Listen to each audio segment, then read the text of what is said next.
Eh bien, bonjour à tous, bienvenue sur la chaîne de la méthode Charlemont. Ça fait un petit moment que j'avais pas fait de vidéo, donc là on va continuer la première partie sur l'explication théorique et les coups parade et mouvements de la boxe française par Joseph Charlemont. Et nous allons donc commencer par le coup de pied de flanc. Des coups de pied de flanc demi-circulaires horizontaux en général. Le coup de pied de flanc doit frapper l'adversaire sous les côtes dans la vraie garde et au creux de l'estomac dans la fausse garde. Bien porté, il coupe la respiration et livre l'adversaire sans défense. Le coup de pied de flanc sur place indique qu'après avoir frappé, on se tient sur la défensive. Dans une intention contraire, c'est-à-dire avec celle de frapper une seconde fois, on exécute le coup de pied de flanc en marchant. Quant au coup de pied de flanc en rond-point, il s'exécute quand on suppose à son adversaire l'intention de riposter en marchant. Coup de pied de flanc demi-circulaire horizontal sur place. 4 mouvements. Premier mouvement, il faut tourner et faire face à gauche en pivotant sur le talon du pied gauche et diriger la pointe de ce pied vers la ligne G. Par ce mouvement, l'épaule gauche est entièrement effacée et inclinée en arrière. Les bras, conservant leur position, se trouvent alors placés du côté gauche du corps. Deuxième mouvement, au même moment, élevez la jambe droite en la ployant horizontalement en avant, le pied tendu, le talon rapproché le plus proche possible de la fesse.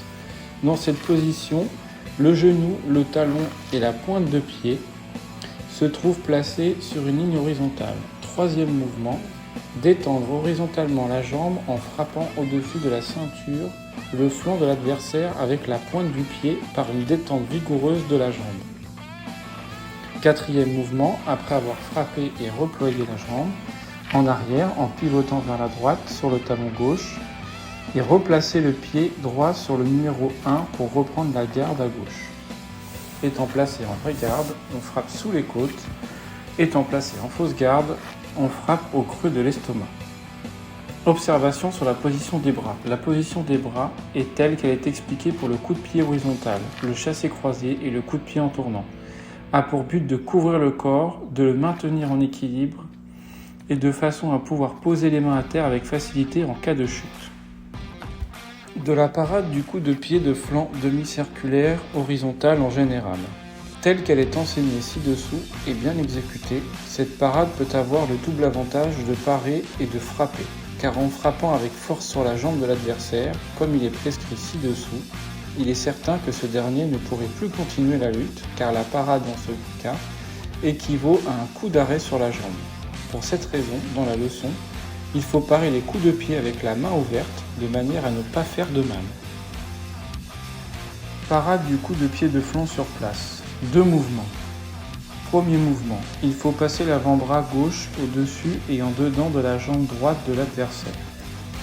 Deuxième mouvement, porter un vigoureux coup de poing de haut en bas sur le tibia de la jambe de l'adversaire de manière à chasser à gauche en dehors de la ligne perpendiculaire du corps.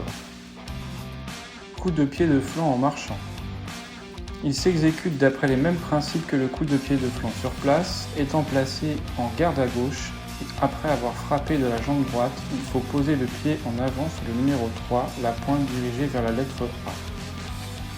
Ensuite, frapper de la jambe gauche et poser le pied en avant sur le numéro 4, la pointe dirigée vers la lettre A.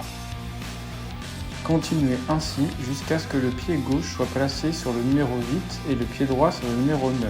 On est alors placé en garde à droite. La parade du coup de pied de flanc en marchant est la même que celle du coup de pied de flanc sur place. On peut aussi employer le changement de garde en arrière. Coup de pied de flanc en rompant. Il s'exécute d'après les mêmes principes que le coup de pied de flanc sur place, étant placé en garde à droite, le pied droit sur le numéro 9, le pied gauche sur le numéro 8. Après avoir frappé de la jambe gauche, il faut reployer la jambe en arrière en pivotant vers la gauche sur le talon droit et replacer le pied gauche sur le numéro 8. Puis changez de garde en arrière en portant le pied droit sur le numéro 7. Frappez ensuite de la jambe droite et changez de garde en arrière en portant le pied gauche sur le numéro 6. Continuez ainsi à frapper et à changer de garde en arrière jusqu'à ce que le pied gauche soit placé sur le numéro 2 et le pied droit sur le numéro 1. Parade du coup de pied de flanc en rompant est la même que celle du coup de pied de flanc sur place. Le coup de pied de flanc s'exécute aussi en gagnant la mesure. Coup de pied de poitrine. Les principes de ce coup sont les mêmes que ceux du coup de pied de flanc sur place. Il s'exécute sur place en marchant et en rompant. Pour ce coup seul, les deux adversaires doivent être placés en fausse garde. On dirige le coup à la poitrine. On l'emploie le plus souvent avec succès dans la fausse garde. Dans cette position, la jambe placée en arrière peut frapper à volonté à la poitrine et obliger l'adversaire à parer du bras de devant, ce qui permet de doubler le coup au creux de l'estomac. L'adversaire n'étant pas placé pour parer facilement ce dernier coup, le coup de pied de poitrine s'exécute aussi en gagnant la mesure. Parade du coup de pied de poitrine. L'adversaire placé en fausse garde à gauche porte avec la jambe droite son coup de pied de poitrine. Il faut parer avec la main droite ouverte, la paume en bas, les doigts réunis en haut, l'internaire tourné face à gauche en faisant une sorte d'opposition sur le coup de pied pour chasser la jambe de l'adversaire en dehors à gauche. Si l'adversaire est placé en fausse garde à droite, il faut parer le coup de pied porté de la jambe gauche avec la main droite. Voilà, c'est tout pour cette vidéo. Donc sur les coups de pied de la méthode Charlemont, on a vu les premiers coups de pied, le coup de pied de flanc, le coup de pied de poitrine. Dans les prochaines vidéos, on verra le coup de pied de figure, le coup de pied direct, etc.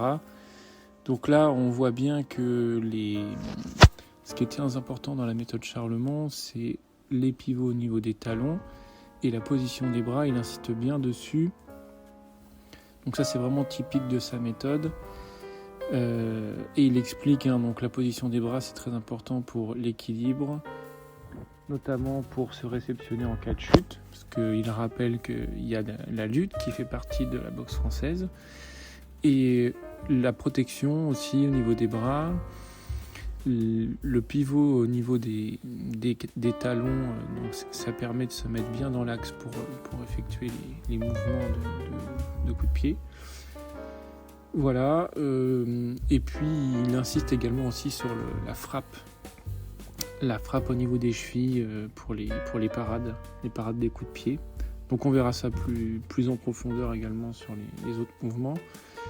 D'ici là, portez-vous bien, entraînez-vous bien et lisez les traités. À la revoyure.